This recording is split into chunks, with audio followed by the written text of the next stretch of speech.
We're starting Be'ezras Hashem, the second shir on the Sefer haGuela v'Al Tmura. We're in the Hakdama, page Ches. The paragraph starting with Lichoira.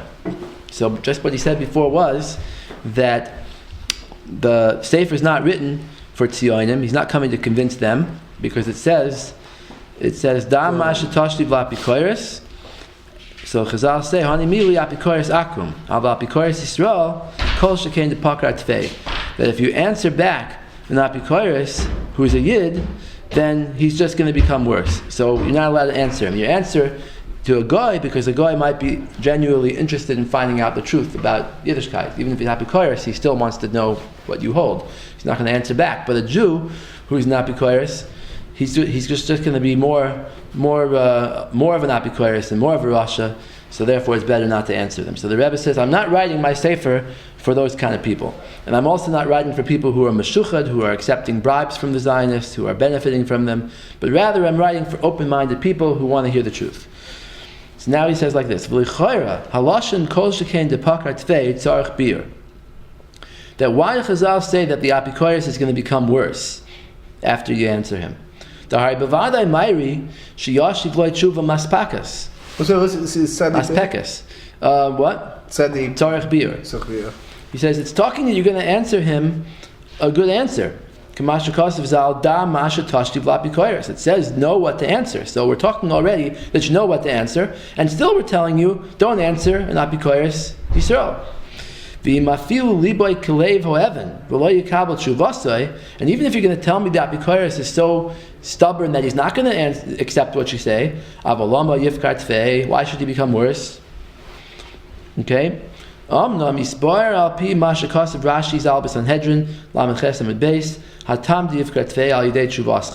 says because this Apikoris, who's a Yid, knows the Torah and he's still kofer in it. Obviously not talking about a Fraya Yid then, right? Talking about a frum Yid who knows the Torah and he's still a kofer. He's not frum anymore, obviously, but he was frum, off the derech. That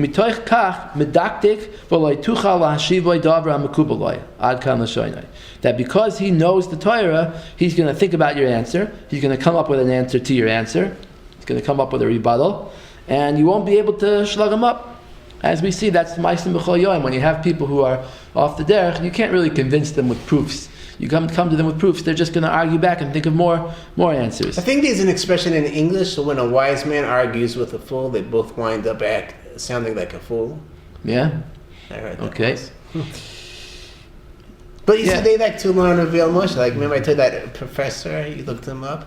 Yeah. He said, in order to be good religious scientists, you have to learn Reveal Moshe to refute it. Right, exactly. That's Rakefet, yeah.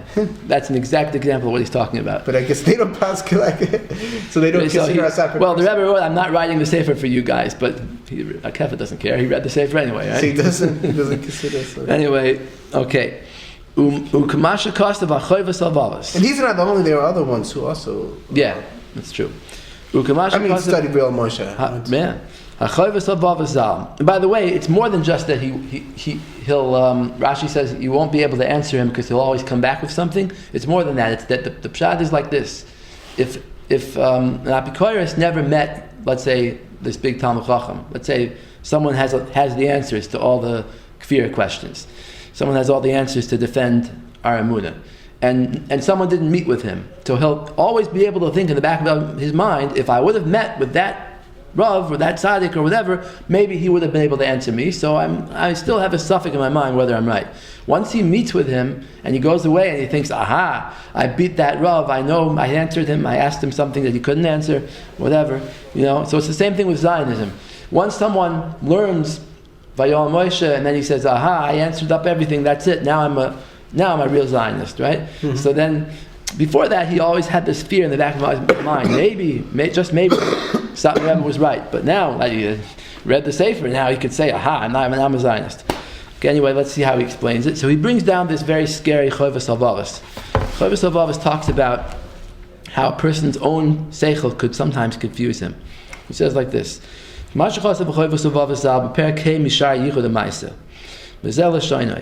Im yeh ha'adam chacham b'das Elokim b'toirasei, yishtadel ha'yetzer lahachnis ha'hefsid alav. So he's saying that the Yetzer Hara has different ways of approaching different people. If the person's an Am Haaretz, then the Yetzer has an easy time. The Yetzer comes to him with taivas and whatever reasons to make him do an aveira, but he doesn't have to convince him to be with logic, because the person is not so smart. He doesn't even know about the Torah. But let's say this person is a big Talmid Chacham, and he's a very smart man. So now the Yetzer Hara has a different job with him.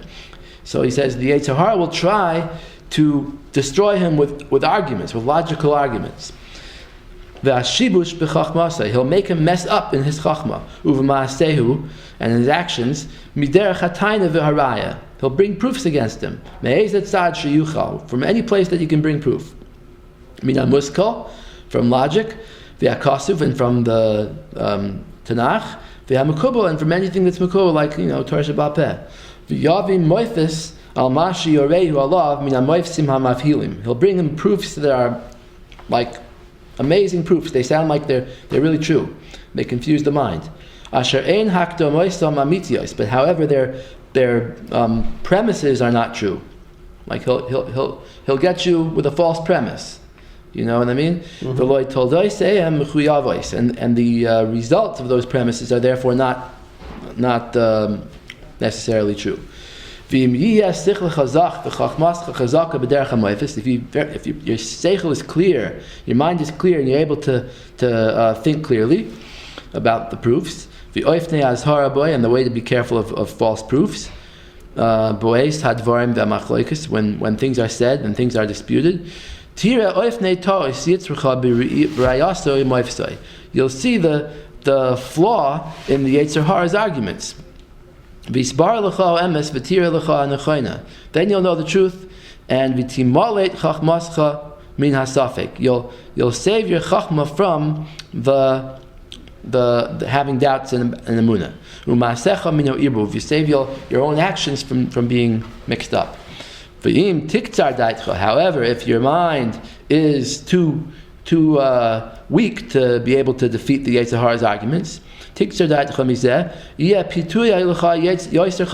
the convincing arguments of the Yetzer Hara will be stronger. The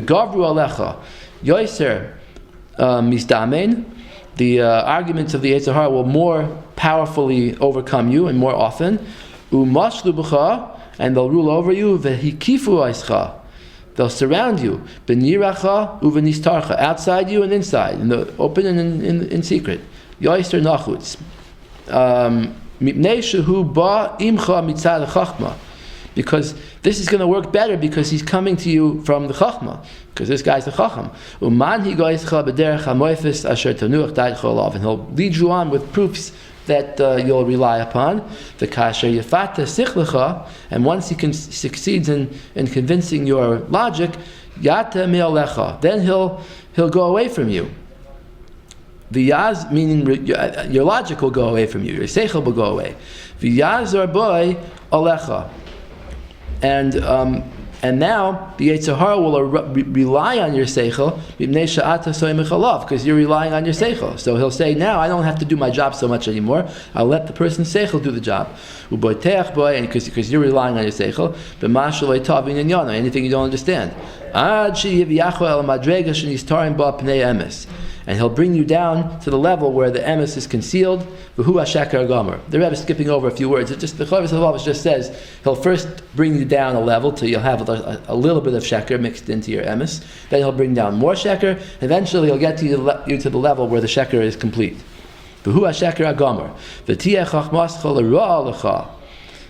Now your chachma will become your enemy. Your seichel will be the cause for your downfall. Woe to those who are wise in their own eyes, and from their own point of view, they're correct. They rejected the words of Hashem. And what is chachma to them?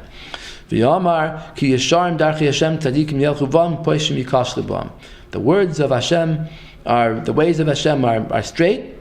Tzaddikim will follow them, and the sinners will stumble in them. Meaning the sinners could learn Torah and learn it the wrong way. Pirush Marpi L'Nefesh, Pirshan the Chovos Halavos Ayidei Torah Yikashlu. They'll stumble through the Torah itself. V'hema chachamim lahara. They'll become chachamim in the Torah for the wrong direction. V'nemar ki hachachma kishamanhigi moisa al darka. When you use wisdom correctly, tiyeh refuah l'chol madve. The chachma is a cure to every sickness. Ukeshanoitim ba means sivasta. When you turn away from the proper path, tiyeh madve koilo. Then the chachma itself, the wisdom itself, becomes a general sickness in the whole body. She'ein la refuah v'lo yarucha. That has no cure. V'al kein nimshal haTorah bo'esh. That's why the Chovos Halavos says that's why the Torah was compared to fire. K'ma she'omer kasuv haloi koid duvarai ko'esh. My words are like fire. Why? Because fire has both things, right? Fire could do good for people, and it could do destruction. It lights up your eyes with its light. K'ma mitzvahs Hashem bar miras einayim. The mitzvahs of Hashem are like fire. They're like light. They light up your eyes. The sorefes biyakuda misha noitem nisivasa. However, the fire could also burn those who use it improperly. Kamasha Amar Kasuv Kivo Eish Hashem Nishpad, because with fire Hashem judges people and punishes them. Al Kain Hizayar Shaloi Tite Ashurecha Miderech Avos. Oh, so now what's the solution? Now you're left being very scared, right? The Chovos Halavos just told you that sometimes the Yetzer Hara could convince you to do the wrong thing based on your own seichel. So your own seichel will be your enemy, and it will be telling you the wrong thing. So who are you ever going to rely on then? If you don't have your seichel to rely upon, then how do you know what to do? So now the Chovos Halavos gives you the secret. Don't turn away from the path of the fathers. Meaning, follow the Messiah, follow your Jewish ancestors, Unesiva Rishonim, and follow the path of the Rishonim, of the earlier Chachamim, El Habedios. In other words, don't go away from the path of the Rishonim, and don't go to Bedias. Bedias means made up things, like Badami Liboy.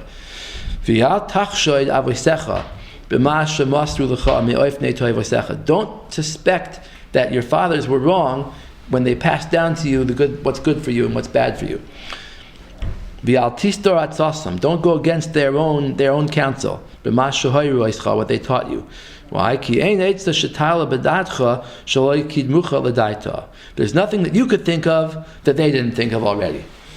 Ad kan. So he's saying basically that if you have all the Gedolim before were against Zionism, let's say before 48, everybody was against Zionism without exception.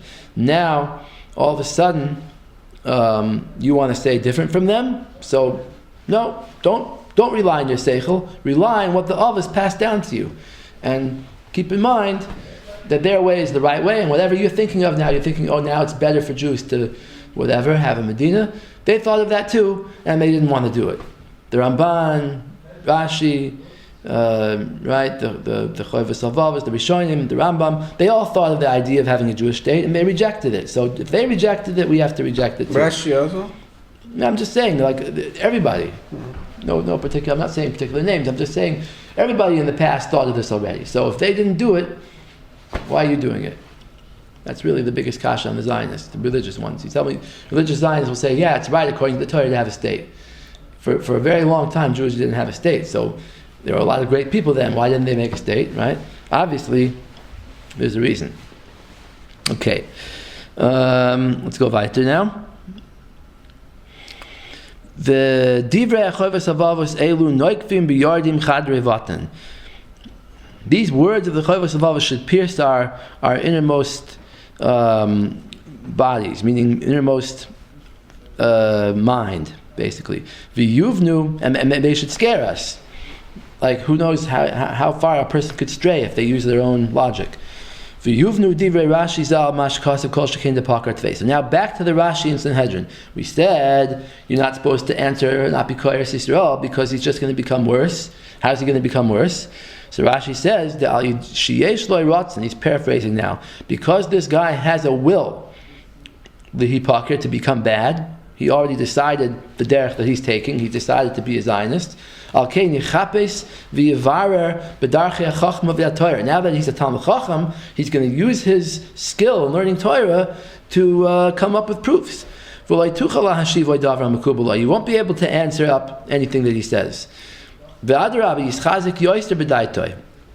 He'll become even stronger in his opinion because he's going to go bring proofs to be mechazik, to encourage himself. So now he brings a new example of the same thing. Rashi in Parshas Korach, al pasuk Rav Lochem b'nei Levi.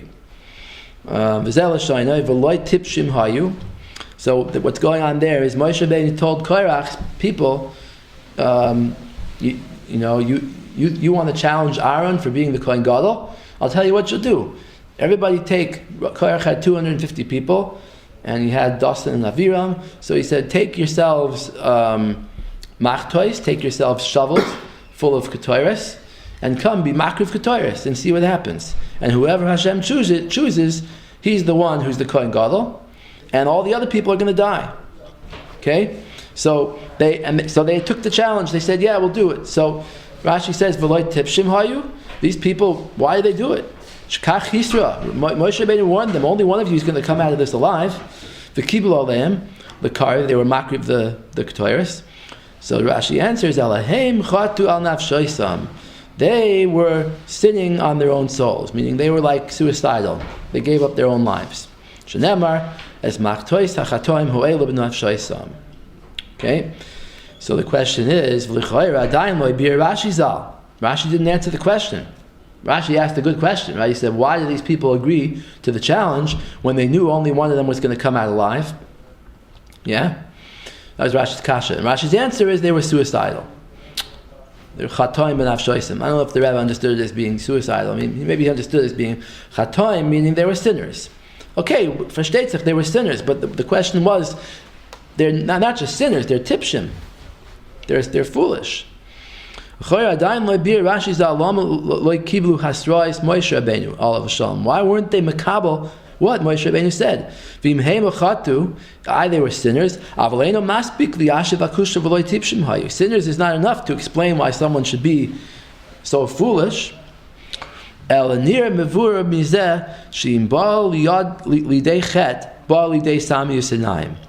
answer is, when a person sins, it's not just that he sins because of his Yetzer Hara, he also convinces his logic that he's right.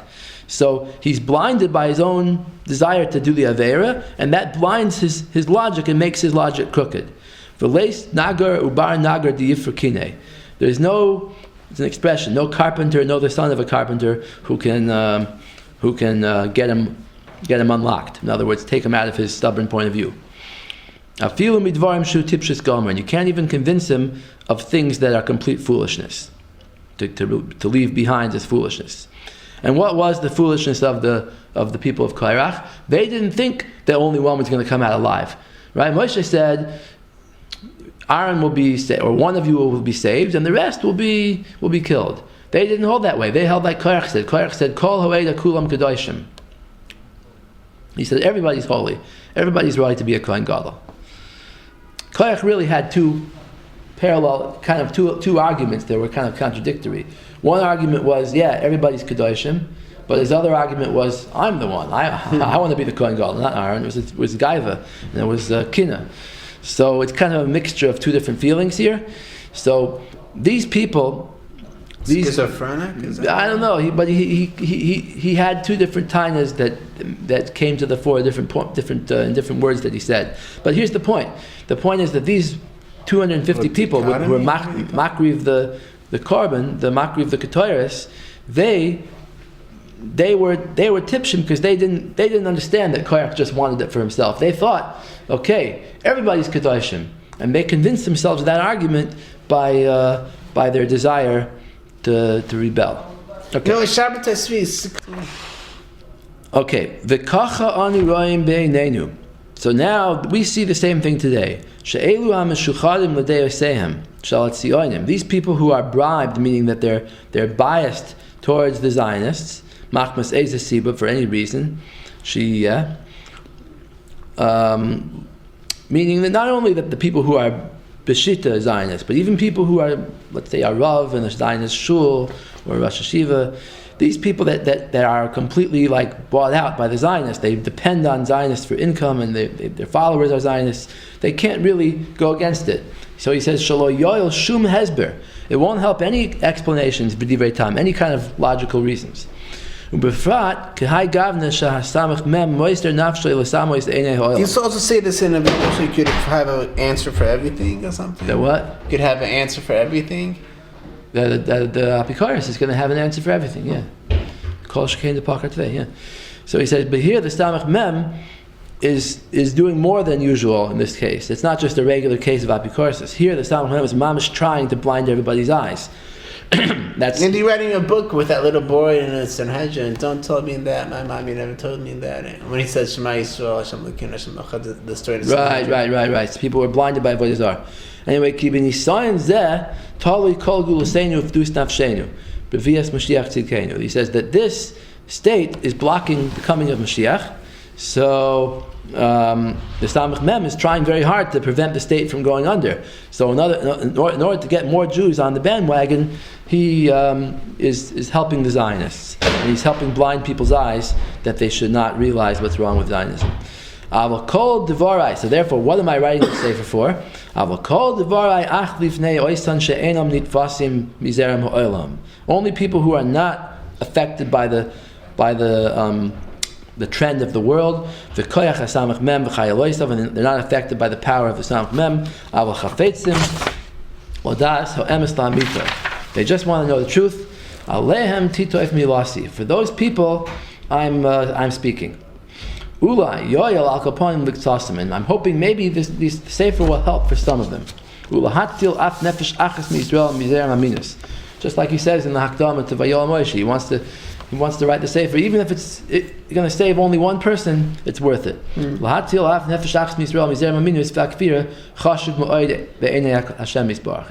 important in Hashem's eyes to save even one person.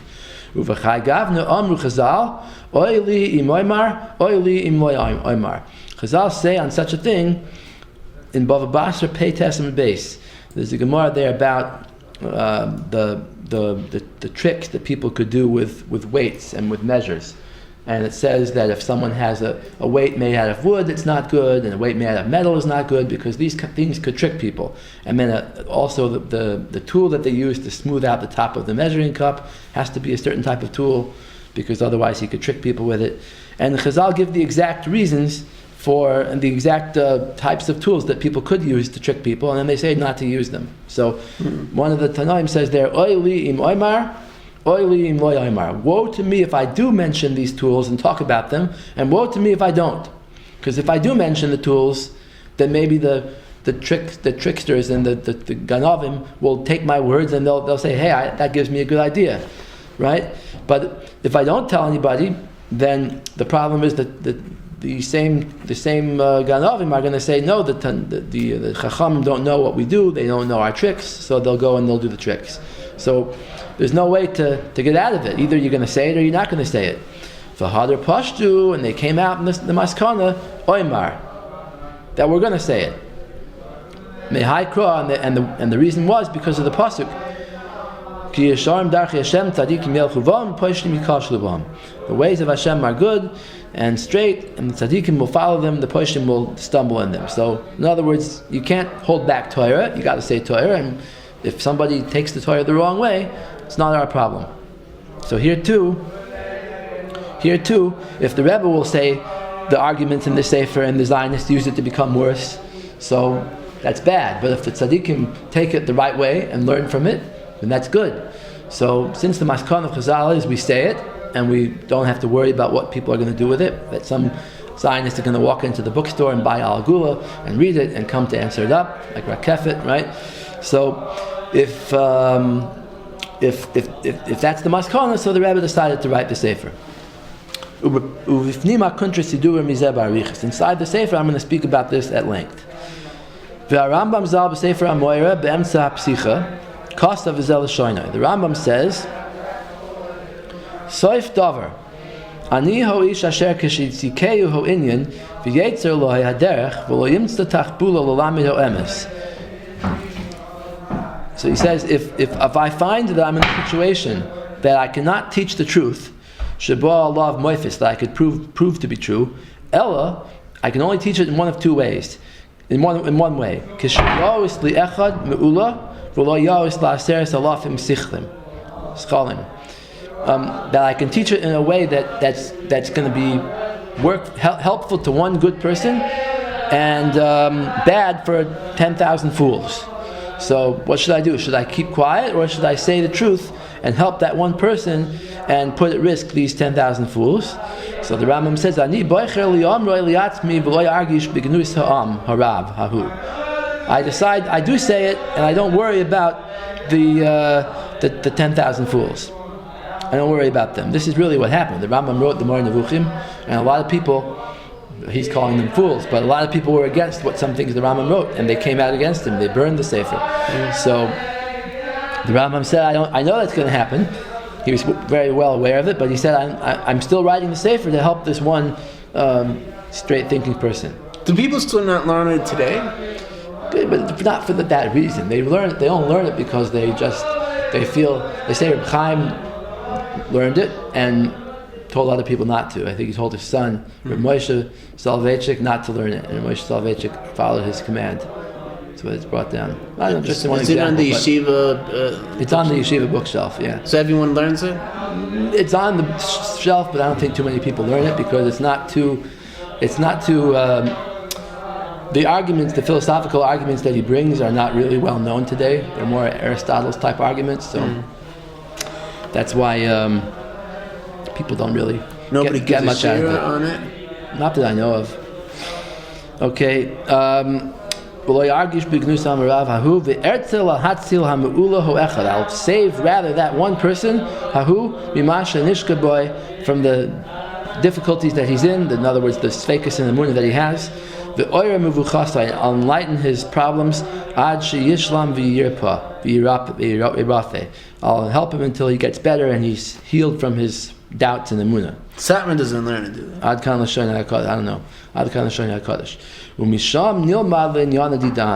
And from this we can go to our subject. Libi alai davai v'kashal koyach hasabo.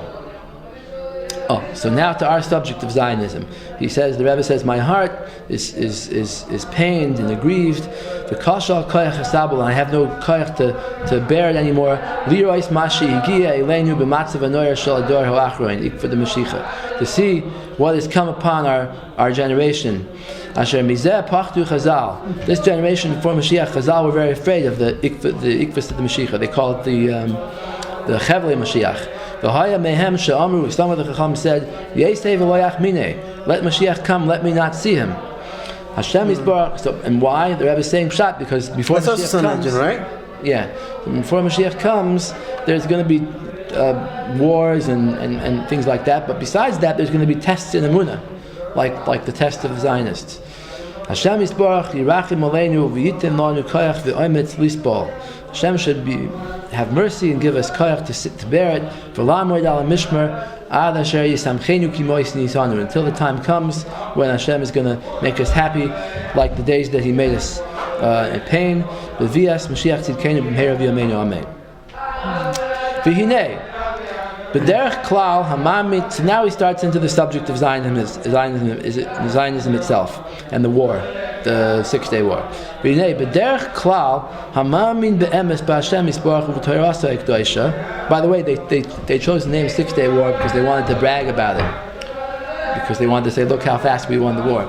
So it's really not a good idea to use that name. Mean for us to use the name? Or yeah, I think so. I don't know, because it's like a pro-Zionist type of bragging gaivadik name. Anyway, be'emes b'Hashem yisbarach v'torasa ha'kedoshah lo yistapik ki kol kiyum oisa ha'melucha ha'tmeya. The entire existence of the state, who neged ha'Torah ha'kedoshah b'oifen noira, is completely against the Torah. Asher kein lo haya oid me'olam. No such thing ever existed before. Besides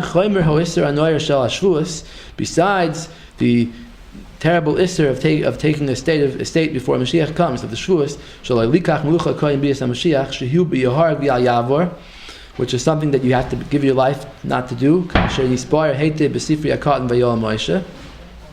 But chutz lazeh malchus haminis asher kol daseha, the state of Israel's laws, hema ba'avodah zara v'gilui arayis.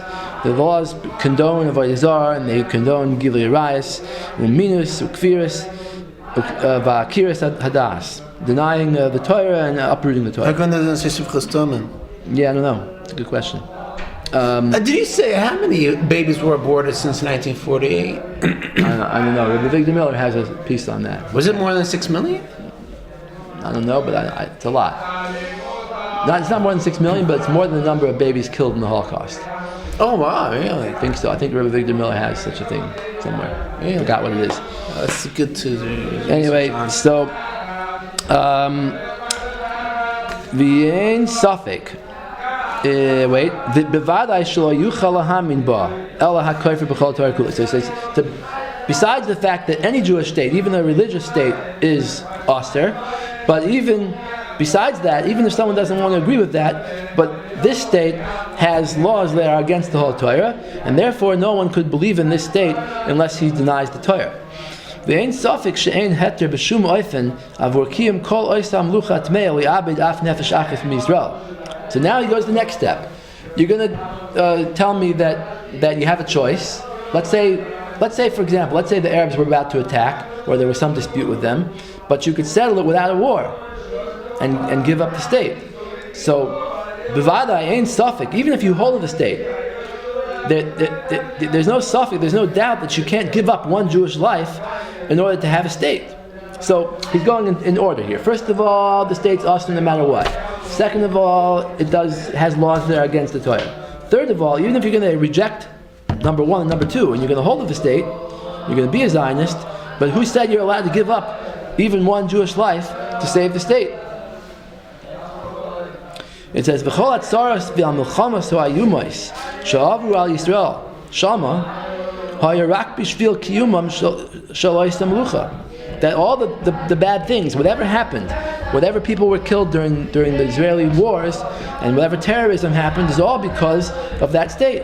V'ilu ha'yim mevatrim oleha, but if they would give up on it, then b'vadai lo ha'y sham milchamos. There would be no wars there. V'tzares. V'ha'yu oisim sham u'mois ha'muchadai seder. And the United Nations would come in and they would make an arrangement that no Jew should be killed. Therefore the Zionists are the ones causing the wars, and they're not the ones saving lives. Alright, so that's basically the same thing he says in Simon Mem Dalet. He's just being, ramiz to it here, that the United Nations could have been a solution, and they could have given up the state and saved themselves from the wars. Now it's interesting. We spoke about this when we learned Vayol Moshe in the Hakdama. The Rebbe in the Hakdama of Vayol Moshe says, when he speaks on page Ches there in the Hakdama. He says this again in Mem Dalet, the same thing. Yeah, Mem Dalet. So in Vayol Moshe, page Ches in the Hakdama, he speaks about that Mashiach will not come until the state is gone. It says, Ein ben David ba ad sheyich l'malchus hazal Yisrael. Right? Sanhedrin Sadi Ches. And then he says right after that, and we need Rachmei Shemayim, that the state should disappear from Eze Koyach Milmala, from some heavenly power, V'lo al yidei umois, but not through the nations, because if it will come through the nations, if it will come through the Arabs, then there'll be Jews killed. That's what the Rebbe says. So, in another place, in a few places actually, in Divrei Yoel, Rebbe speaks about the same idea, and he says that the Medina will be batel through Mashiach Tzidkenu. When Mashiach comes, he'll be mevatel the Medina. So, here's what I asked then. First of all, when Mashiach comes, Mashiach can't come till the Medina is gone. So you hear the problem here. Mashiach can't come till the Medina is gone, but how's the Medina going to go away? Only from Mashiach. So Mashiach has to come, be mevatel the Medina, but Mashiach can't come. So how do you get off the ground? That's right.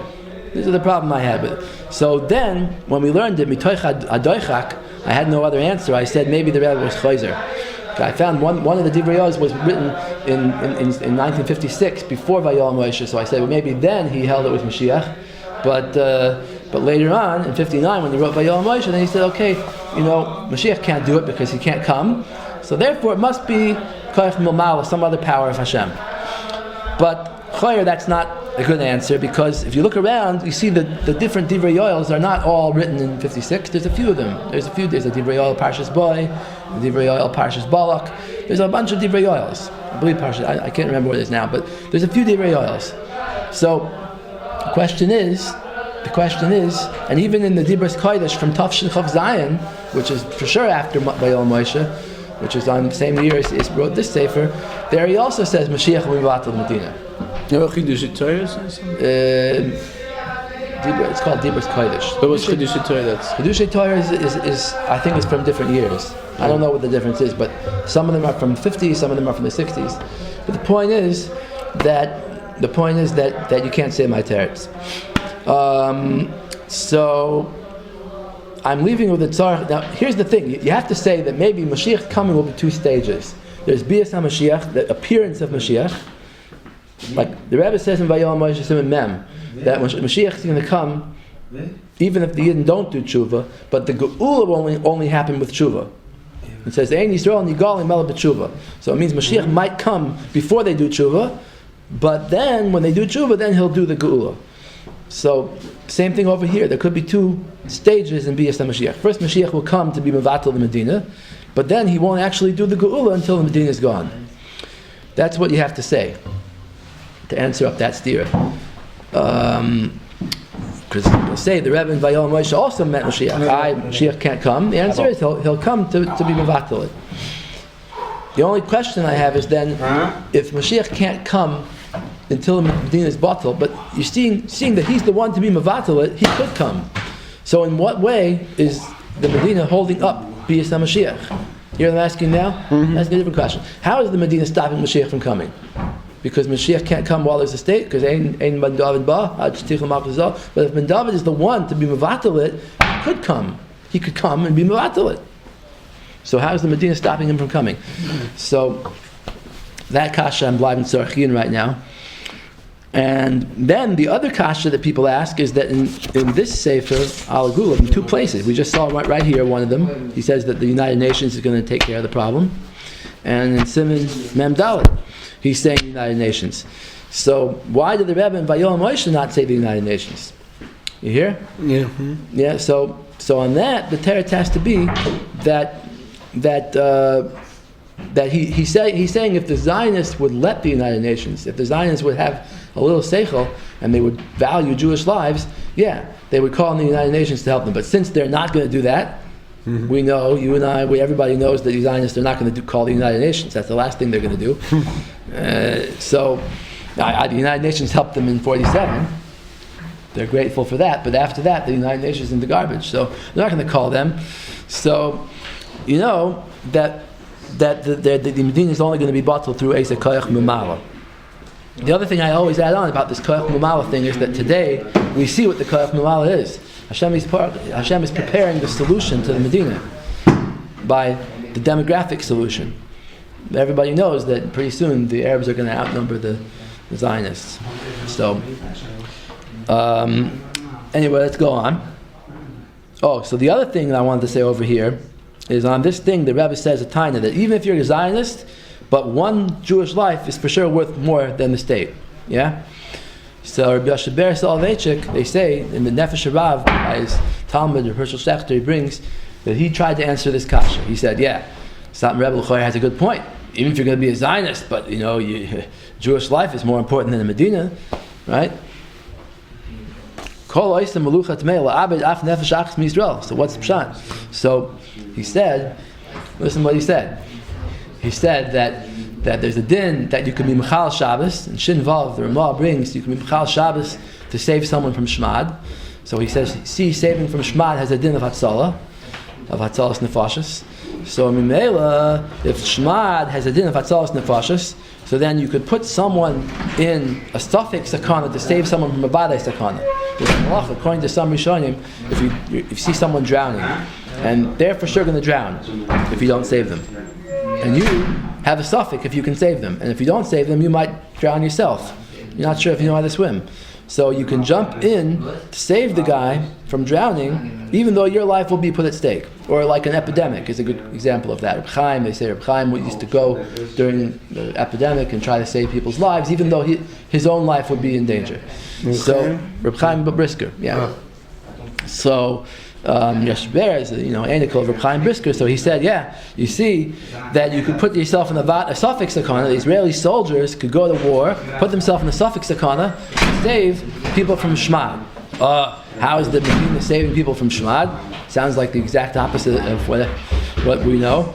So he says because American non-frum Jews, they stay in touch with Judaism through Zionism. Saying like every secular, and back then at least maybe it was a little bit true, secular American Jews they love Zionism, they love the state, so that keeps them Jewish. So according to him, you're saving them from being off the derech and ganzen. Now we see what time. But Rebbe said it's a Judaism. Anyway, so you could say the same. That's why I said. But Victor Miller said. But in this time, to these times, we see that really the opposite. That the more non-religious a Jew is in America, the more he's anti-Zionist. You see, the Reform has a big problem with it now. A lot of their people are now anti-Zionist. They don't like the prayer for the state. They don't like all this stuff, the Israeli flag. When they take them on the birthright tours, they jump off the bus and they go to the Palestinians. So, they did, yeah. Yeah. So basically, the point is that it's the other way around. The secular Jews in America don't identify with Zionism at all anymore. So, and the old ones that Reb Solovechik is talking about, they're old, they're dying out. So that's not really the future of Yiddishkeit. So things are kind of turned upside down today. Anyway, you just see a bunch of very interesting creative svaras that he came up with to answer up the Satmar Rebbe. You see, he considered the Satmar Rebbe's kasha a very strong challenge. Now, and by the way, they say Yosef B said when the Satmar Rebbe said his Shal Shudas Torahs against the 67 war that made up this sefer, he said that when the Satmar Rebbe came to America, they asked him, "What do you think of the Rebbe now?" Because everyone was yelling at him about this. So he said, "When the Rebbe came to America, everybody here became more frum, including myself." So yeah, you said that in your book. In the book, yeah. Anyway, so let's go on.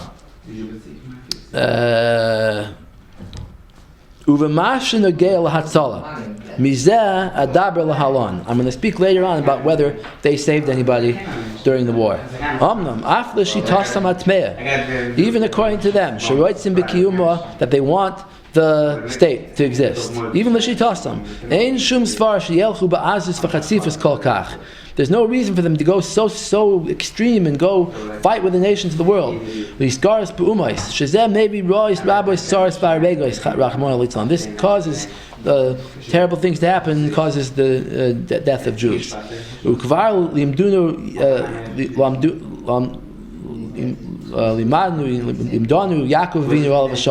We learn from Yaakov Avinu's example.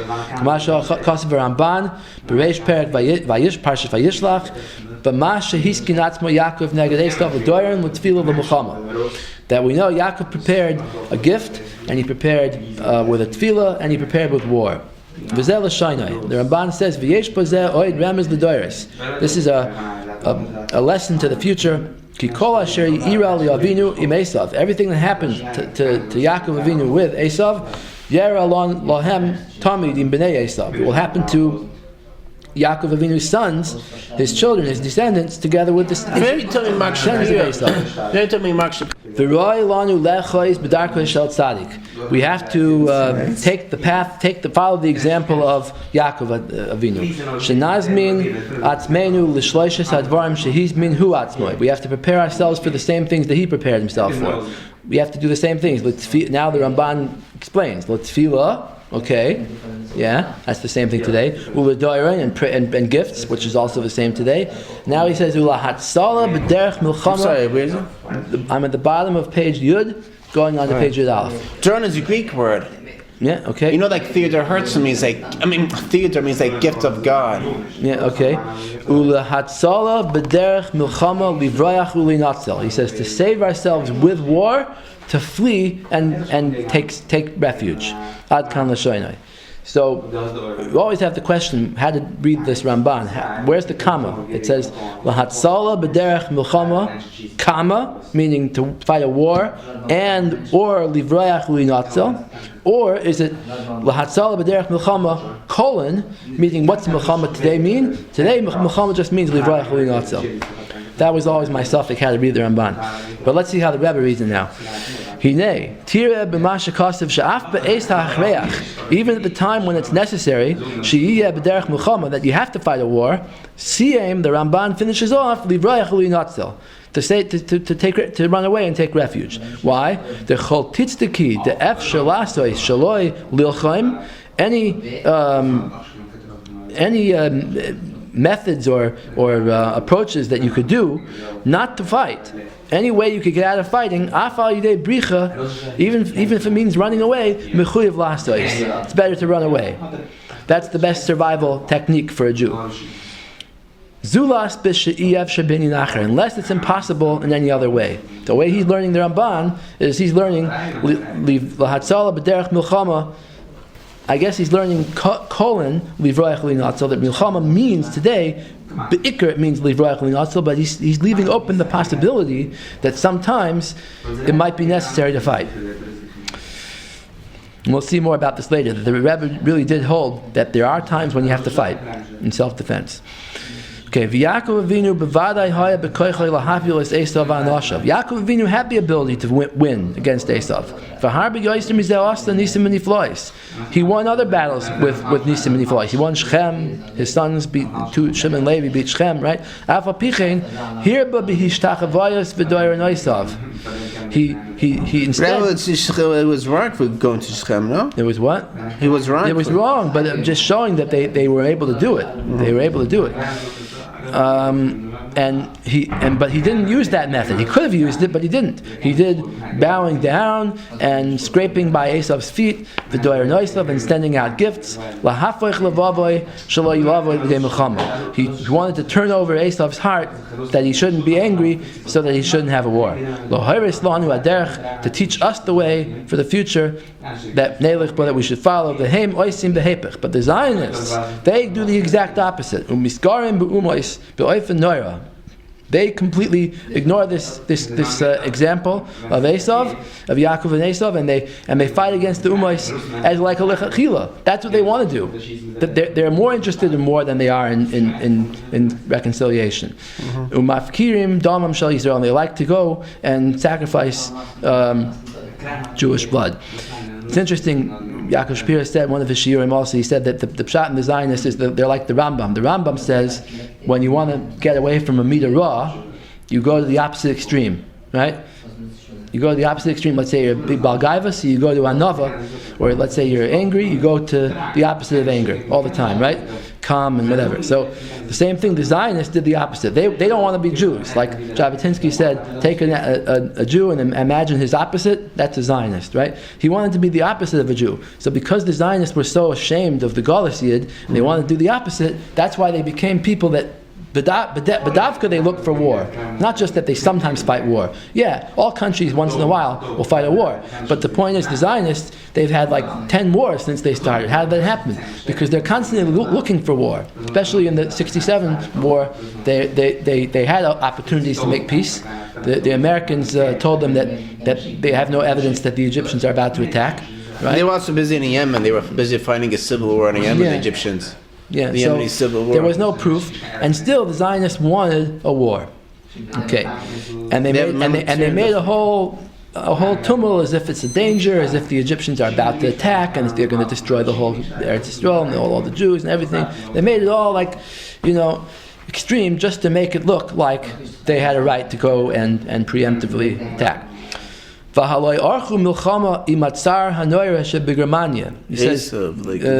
says before this, the Zionists have a history of being mafkir Jewish blood. He says what happened? They made Hitler angry. It says they declared war, right? It says the Jews boycott. Judea declares war on Germany. Right, exactly. The Daily Express, not the Daily Express. Daily Express. The Nishma Koiloi Oz Beradios. Hitler spoke on the radio. She'amar haYehudim archu negdoi milchama. He says the Jews have declared war on me. Al Kain and Elohem. I will answer them. I will answer them back. This is what he did. Right away, he started killing Jews. What does it mean he killed Jews? In 1933, did the Nazis kill any Jews? I mean, they did take all the Jews out of their positions in the high positions in Germany. And it's true they made the Nuremberg laws and all that kind of stuff, but did they actually kill anyone at that point? You've got to research it. I mean, there were Nazi bullies who were going around and sometimes beating up Jews. It's true. Brown shirts. Kristallnacht was in 1938, so that was a few years later. Anyway, EF Shalahavin. So now, going back on the Zionists to declare war, EF Shalahavin ha'ech efshar achzarius noira kol kach. How could there be such a cruelty to say such a thing?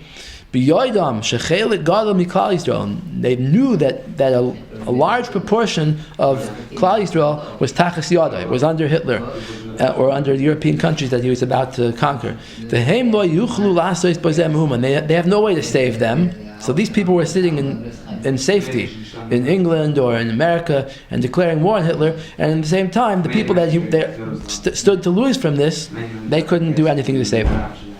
How could they be so cruel and throw Jewish blood and just throw it away like that? They did many other things like this. They caused Jews to get killed. Some of them brought down in the Sefer Rav haGuela that he was nifter already by that time.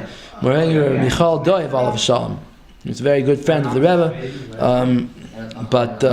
and he explains how the Zionists could have saved people in Europe and they didn't want to. So he says, "Gam." And he also writes Hitler banged his head against the wall. Or he bit the carpet, fell down on the ground, foamed in the mouth. Now I'll teach them. Anyway, Gam Haman Arasha Terem Shekine Boy Mordechai Lo Yasem Uma. See, even Haman Arasha didn't want to kill Jews until Mordechai made him angry. It was only because Mordechai refused to bow down to Haman that Haman started the whole process. Ela Shekina. So Mordechai was bad, right? It's the same as the Zionists. So he says no. Ela Shekinas Mordechai Haimina Shemaim Kanoida. Mordechai was a good reason why he did it. It was Mina Shemaim to cause the Jews to do tshuva, maybe, or it was because Mordechai had reasons. It says Mordechai didn't want to do it because there was an avodah zara hanging around Haman's neck, or maybe Haman himself was an avodah zara, or maybe he was from Shevet Binyamin. There's different reasons Chazal give. But these Zionists, shemachmas azusam v'chutzpasam, because they're so brazen, misgarim be'umois harashayim. They go and they start up with the Arab nations. Hema hagruim shebegruim hagarmim saras mavhilos al Yisrael. They're the worst. They're the ones who are causing all the terrible things. Unahirna oid b'tchilas azman kasher niyasa oisa avia avoisa tuma shalat zionis. That when the beginning, the founder of Zionism, Herzl, when he started, Amru was called Gedolei Ador. The Gedolei Ador said, "She'im chas v'shalom yala b'yadam," that if they do succeed and making Eza Melucha, any kind of state, there's no way to estimate how much bad could come out of that. That's what the Rebbe Frackenental and does he want to make like a kinnutz? That's what who? The Frackenental, what's his name? They want to make some kind of kinnutz to ban them, like the Kusim. Oh, yeah, the Rabbi Shul Leib Diskin. You know the Rebbe Frackenental, Braverman? I don't know. Rabbi Braverman, Rabbi Zerach Braverman, yeah. Anyway, I have brought here, I think the Rebbe is referring to this letter. This we have in the Rabbi Speak Out. It says, the Belz the Rebbe, Rabbi Sachar Doiv. He said, but it could be that before the arrival of Mashiach, the Sultan's efforts will succeed and the wicked will get a state in the land of Israel. Therefore, there's an obligation on every Jew who The Rashab said just the opposite. They won't succeed. Who said that? Rashab said the opposite. They won't succeed. Rashab, yeah? Rashab. The Rashab said they won't succeed. No, but the Rashab also wrote, he said, even im yala biyadam, even... But he said they won't succeed, but they did succeed. Yeah, well, I don't remember he said they don't. He said they... Yeah, look it up. It's famous. Okay. I thought he said im yala biyadam, even if he would be able to do it, we still shouldn't follow it. Right. Anyway, but the Belzer Rebbe says like this, it could happen that they'll succeed, therefore there's an obligation on every Jew who must leave his home to move to America or somewhere else, but not to the land of Israel. Meaning if you're leaving Europe, Belzer Rebbe was in the 20s, he was speaking before, or even before that. So he said, if you're going to leave Europe, don't go there to Israel. Go to America. But not to the land of Israel under the state of these wicked men, because their state would be a great danger to every Jew's body and soul. This is a psak from the Belzer Rebbe. It's amazing. The Belzer Rebbe, Rabbi Yisachar Doiv, paskin, not to live in the state of Israel, right? Fairish. Amazing. The Belzer Hasidim have to look at this, right? And he was against the good also. Yeah. But the point is, yeah. Just like you said, they have an answer for everything. So, yeah. So the Belzer Rebbe said that if you're going to leave Europe, you should not go there because it will cause tzaras. Yeah. V'yesh al zeh gam harbe michtavim migdolei ador shahayu az bisman hahu. That there's many letters of the Gedolei Ador that were in that time. You know, Baruch Ber also said the Zionists are chashuv, they're roidfim on Klal Yisrael. This famous quote, where Baruch Ber said, "If you say this in my name, you're a roidif on me." If you say over that I said the Zionists are roidfim, then you're a roidif on me. Because you be chashidim on Rusicha? Yeah. Anyway, and that's what happened. They made a state and they brought tzaras on Klal Yisrael. How long are we going to be tripped up by this state? Shem Yerachim Mimheira. Gam b'kibush Sinai hisgaru al loy davar. It says by the other war that they fought in 56, when they conquered the Sinai campaign, hisgaru al loy davar. They started the war for no reason. The garmu bazet tzaras rabbis. Sha'ad oz loy haya. He says they caused terrible things to happen. Why? Because Sha'ad oz loy haya chaster me'uma Yisrael ba'oisen ha'medinos. He said they caused danger for the Jews living in Egypt, because until then there was a large Sephardi community living in Egypt, right. And they had no problems. They lived in peace. They lived a good life. They had everything. But after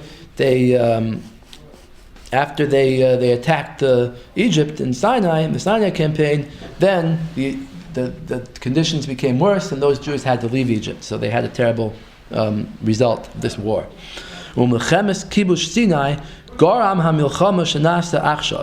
That this first war in 56 was really the root cause of the 67 war. Why? That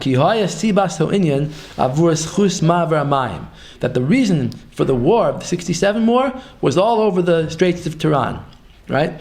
That the Egyptians blocked off the straits. He says, "Shekavshu b'kibush Sinai v'lo yiratzu levater al zeh." That the Israelis conquered the Sinai Peninsula, and they took the rights of passage through the Straits of Tiran, so the Israeli shipping could go to the Indian Ocean, right?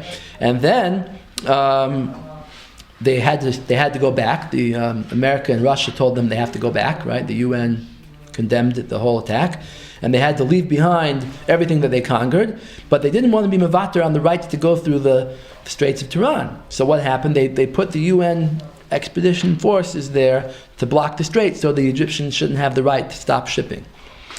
And now, this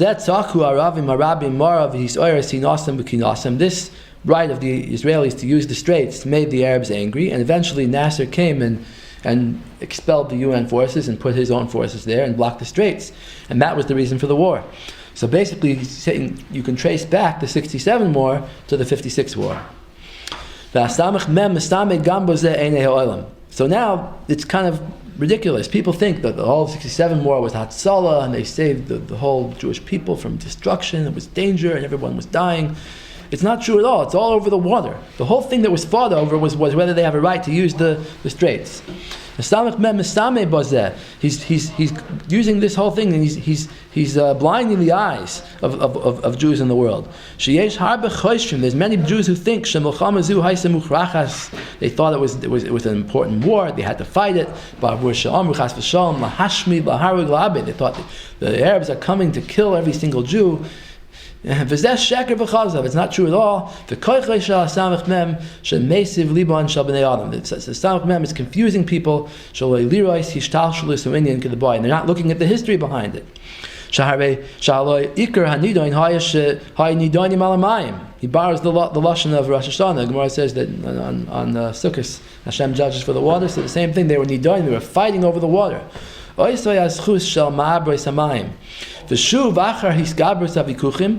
And when they continued to debate over it and fight over it, that's when the rhetoric escalated and Nasser began talking of a general Arab-Israeli war. But all the other nations of the world said no. They shouldn't rush into it. There's hope to make peace and solve the problem by negotiation, diplomacy. So therefore, if the Israelis would have given up the rights to that water, to that straits, then the whole storm would have become nothing. Nasser would not have any reason to even be angry anymore. Is it possible to think that just for that water, should the Jewish blood be spilled like water? He's hitting them really stark right now. He's saying, before I said, first of all, you're not allowed to have any state. Second of all, anti-religious state. Third of all, even if you hold the state, you can't give up one Jewish life to save the state. Better to give up the state than just give up a Jewish life. Okay, but now he's saying, I'll give you even that. Let's say, for example, Rav Solovechik. He comes up with a heter, yeah, you're allowed to have a state, and you're allowed to give up a life for the state. Fine. But for rights to use the Straits of Tiran, you're allowed to give up Jewish lives? Are you talking? Okay. Now, just to see something interesting, just some background about the war. I brought down, these pages are from the siege. They originally wanted to make a preemptive attack, but they needed American permission. Abba Ibn, the ambassador... That's Conan Cruz O'Brien? Yeah. So Ibn held that it was better to do it with American permission. Beryl Wine quotes that. What'd you say? Beryl Wine quotes that book. Yeah. He's pro-Israeli, so I want to bring him to show that this is what he says. It's just objective. That's why Beryl Wine quotes him.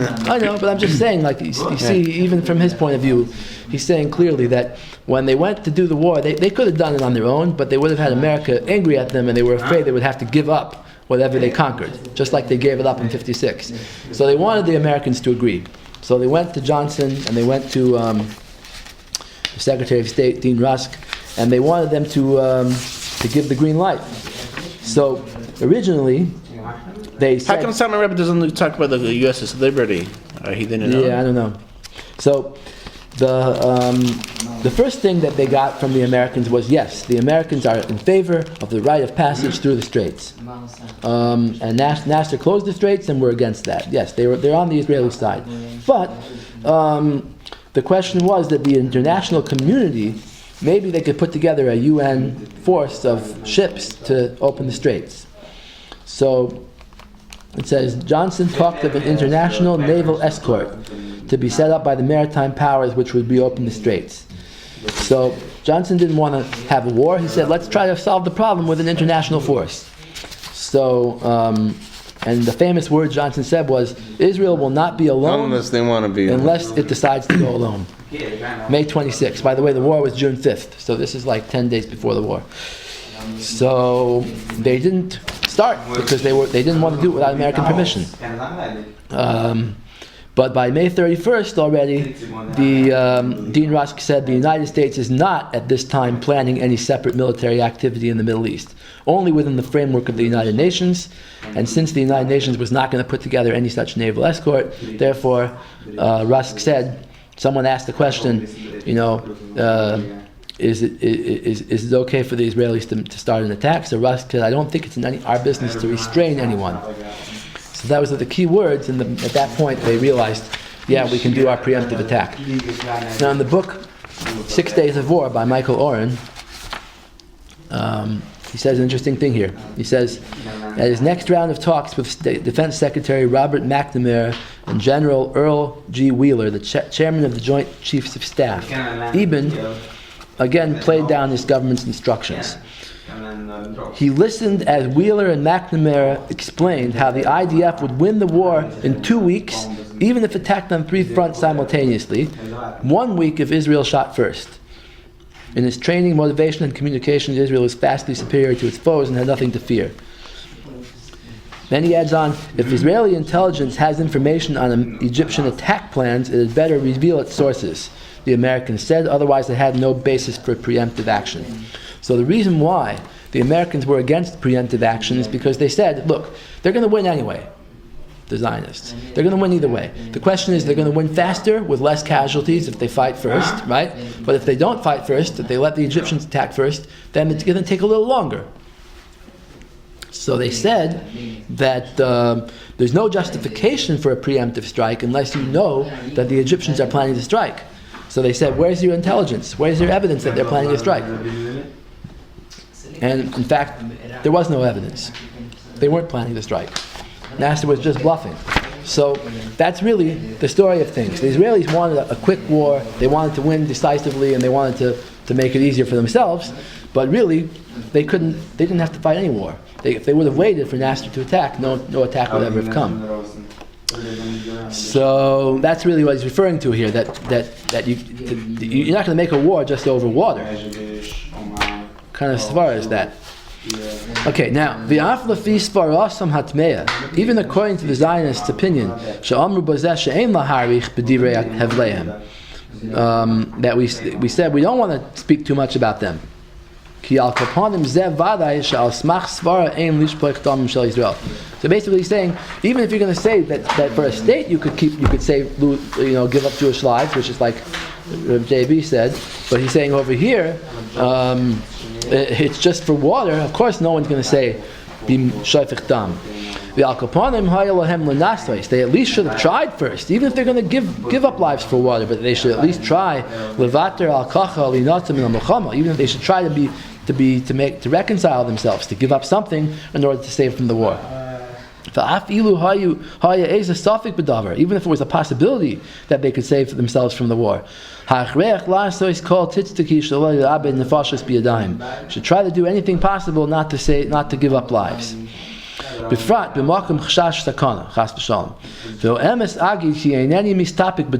I don't have any doubts. He said, even if you would have a doubt whether this could have saved the situation, you should do it. But I don't have any doubts. I know for sure it would have worked.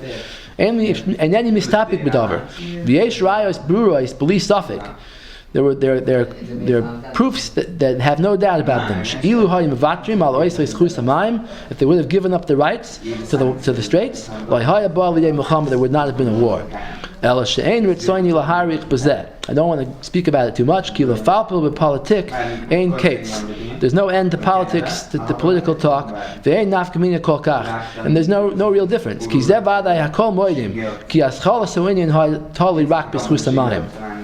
Everyone agrees that the war started over the water.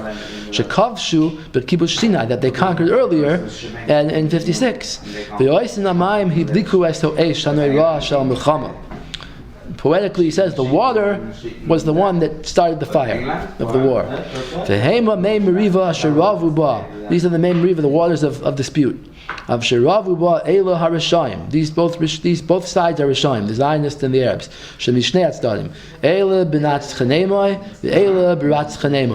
These, I guess he means the Zionists and their desire for victory, and the Arabs and their desire for killing. And he says, no, both of them have both. Both of them wanted victory, and both of them wanted to kill people. There's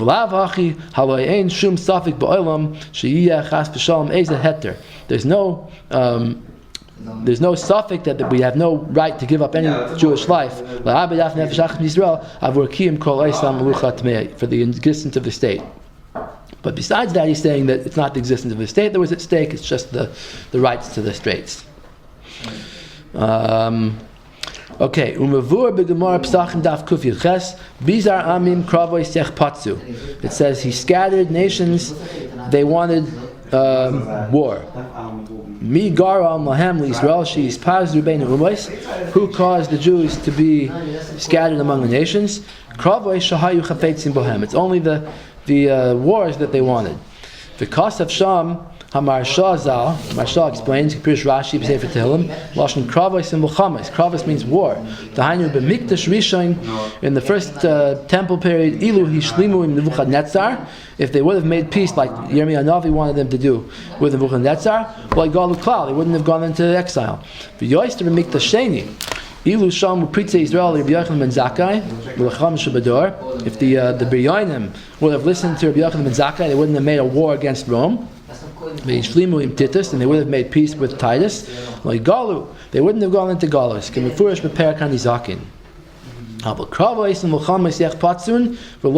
But the Rishaim, the Biryanim, wanted only war. They do not want peace. Ad kan l'shoinai. So he's saying the same thing applies today. That Sion, even the first base of Mikdash wanted to war with. Wanted war. I guess Tzidkiyahu. Tzidkiyahu didn't want to give in to Nebuchadnezzar. And Yoshia also, right? Yoshia. That's before. That was before. But still, he was told not to. Yeah, well, yeah, that was like a side war. It was a war between Egypt and someone else. He intervened in the war. But here it's an actual attack on Yerushalayim from Nebuchadnezzar. And Yirmiyah Navi said the Das Torah is right now to give in. Mm-hmm. And they didn't want to give in. So he says, so the Sionim today are the modern day Biryonim. They're the ones who don't want to give up. They want to fight wars and risk Jewish lives in order to achieve the independence. But he says, they're even more than the Biryonim. They do much more than them. Those are the people that caused this terrible fire of this war. This war that caused so many Jewish lives to be lost. 800 Jewish lives, I think, were lost in this 67 war. But you have to take into account, for years afterwards, all the terrorism, first of all, the 73 war was a result of the 67 war. Egypt wanting back what they conquered. And also, it's all the terrorism going from then until now, and all the West Bank issues that are existing, is all based on this war.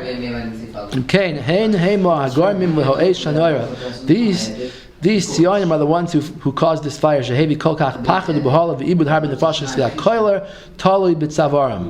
And the whole blame is on their shoulders. Okay, we'll stop here.